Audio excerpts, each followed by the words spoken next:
नमस्कार दोस्तों, आप देख रहे हैं 4 PM महाराष्ट्र और मैं हूं मयूर परीख।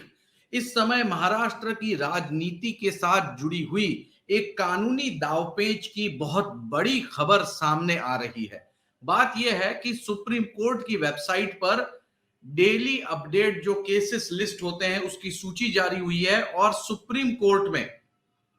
केस नंबर मतलब सीरियल नंबर 18 पे SLP स्पेशल लीव पिटीशन क्रमांक 3997/2023 उद्धव ठाकरे बनाम एकनाथ संभाजी शिंदे, इन दोनों के बीच सुनवाई जो है वो लिस्ट हो गई है और उसी के साथ तालिका क्रमांक 19 पर पिटीशन नंबर 685/2023 जो है सुप्रीम कोर्ट बनाम महाराष्ट्र के स्पीकर राहुल नार्वेकर, इन दोनों मामले में जो है वो सुनवाई सुप्रीम कोर्ट में लिस्ट हो गई है। आज के इस वीडियो में मैं आपको इस सुप्रीम कोर्ट की बड़ी लड़ाई के बारे में अपडेट दूंगा और साथ ही मैं आपको यह बताऊंगा कि क्यों यह अहम है और ऐसा टाइमिंग क्या इंपॉर्टेंट है जब इस सुनवाई का महत्व बढ़ जाता है, हर एक सुनवाई के अंदर क्या है। लेकिन पहले मैं थोड़ी सी इंफॉर्मेशन इसमें जोड़ दूं। उद्धव ठाकरे की तरफ से अमित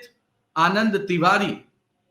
ये एडवोकेट सुप्रीम कोर्ट में रिप्रेजेंट करेंगे और एकनाथ संभाजी शिंदे मुख्यमंत्री जो है उनकी तरफ से अमित शर्मा ये प्रेजेंट करेंगे। वहीं दूसरी ओर जो सुनील प्रभु की सुनवाई होगी उसमें निशांत पाटिल ये वकील हैं, लेकिन स्पीकर की तरफ से कोई वकील नहीं है। जाहिर सी बात है ये एडमिशन के लिए है, लिखा गया है कि ये पिटीशन दायर की जा रही है एडमिशन के लिए, यानी कि ये लिस्टिंग नहीं है, ये फ्रेश है। तो दोस्तों कुल मिलाकर सुप्रीम कोर्ट में 2 केसेस फाइल हुए हैं और 2 केसेस पर 18 सितंबर 2023 सोमवार के दिन अहम सुनवाई होने जा रही है। अब हम दोनों ही केस के बारे में बात करते हैं। सबसे पहला केस जो उद्धव ठाकरे बनाम एकनाथ शिंदे का है, इसमें चुनाव आयोग को लपेटे में लिया गया है। जी हां, इस केस के अंदर चुनाव आयोग पर यह टिप्पणी की गई है कि चुनाव आयोग भारतीय जनता पार्टी के इशारे पर काम कर रहा है और जिस तरह से एकनाथ शिंदे को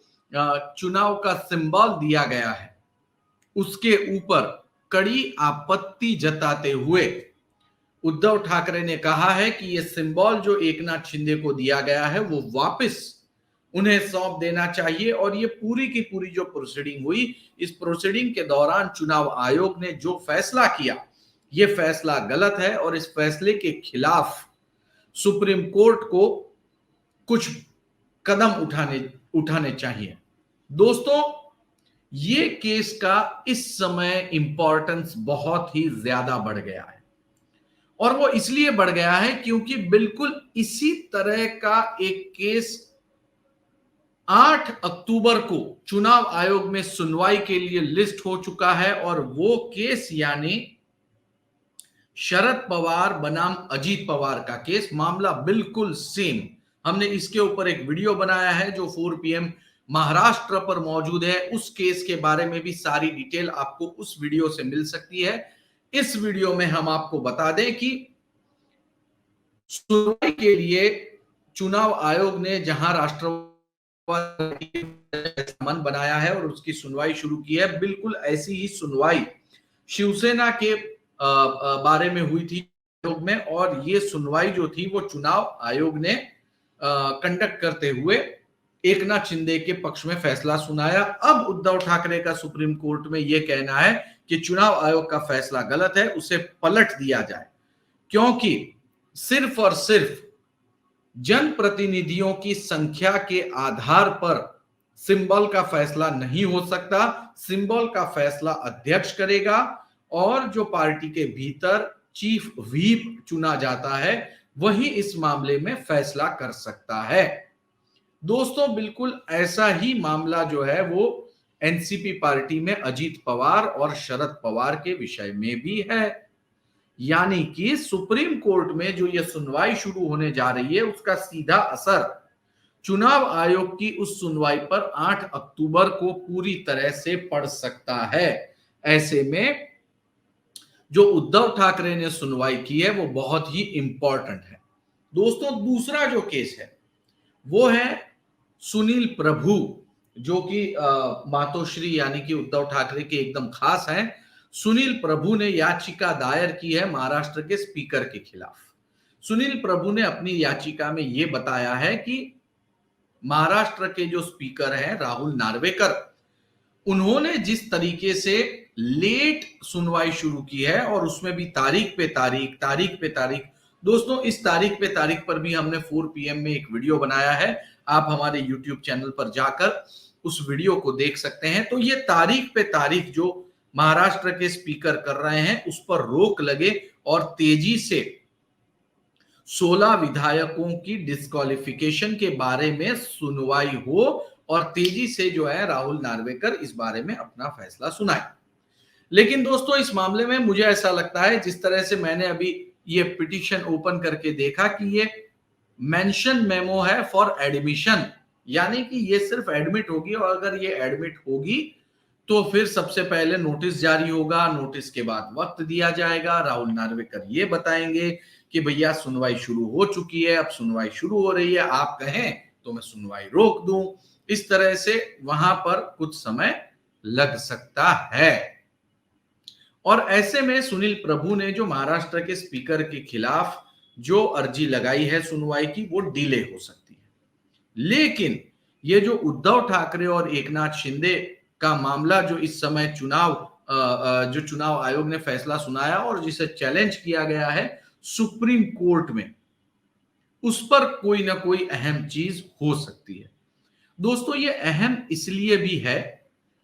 क्योंकि चुनाव आयोग ने जो अपना फैसला सुना दिया है उससे एकनाथ शिंदे को बहुत जबरदस्त फायदा हुआ है और मशाल मिली है उद्धव ठाकरे को। तो उद्धव ठाकरे जो है उनको मशाल मिलने की वजह से वो नाराज हैं, उनको पुराना सिंबल चाहिए और वो उसके लिए लीगल रिव्यू की डिमांड कर रहे हैं। चुनाव आयोग ने जो फैसला लिया है उसका लीगल रिव्यू किया जाए। तो दोस्तों, जब ये लीगल रिव्यू होगा, इसके ऊपर सुप्रीम कोर्ट चुनाव आयोग को नोटिस जारी करेगा, क्योंकि इस पिटीशन में यह भी कहा गया है कि चुनाव आयोग जो कुछ भी कर रहा है वो बीजेपी के इशारे पे कर रहा है। और दोस्तों, कुछ ही समय पहले चुनाव आयोग के कामकाज पर सुप्रीम कोर्ट ने टिप्पणी की थी कि चुनाव आयोग के जो मुख्य निर्वाचन अधिकारी हैं उसकी योग्यता, पात्रता, सिलेक्शन, इसको लेकर भी बड़ा हंगामा हुआ था। अब उसके परिप्रेक्ष्य में ये चीज होने जा रही है और चुनाव आयोग का अगला कमिश्नर कौन बने, चीफ इलेक्शन कमिश्नर, इसको लेकर मोदी सरकार ने संसद में एक विधेयक भी ले आया था कि अब जो भी चुनाव मुख्य आयुक्त बनेगा उसके सिलेक्शन के दौरान जो है उसका दर्जा जो होगा वो सुप्रीम कोर्ट के चीफ जस्टिस जितना नहीं होगा। तो दोस्तों, इस पूरे परिप्रेक्ष्य में, इस बैकग्राउंडर में सुप्रीम कोर्ट की टिप्पणी के बाद और चुनाव आयोग के फैसले आने के बाद और एक तरफ जहां एनसीपी की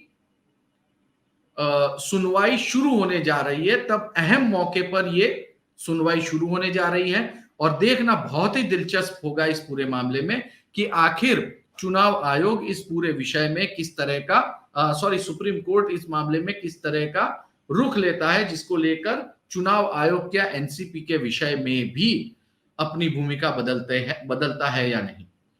दोस्तों, इस पूरे केस के विषय में हर मामले की जानकारी जो है वो हम आप तक 4 PM महाराष्ट्र के माध्यम से पहुंचाएंगे। चैनल को सब्सक्राइब कीजिए, वीडियो पसंद आया हो तो लाइक, शेयर और कमेंट करना ना भूलें। वीडियो अंत तक देखने के लिए बहुत बहुत धन्यवाद।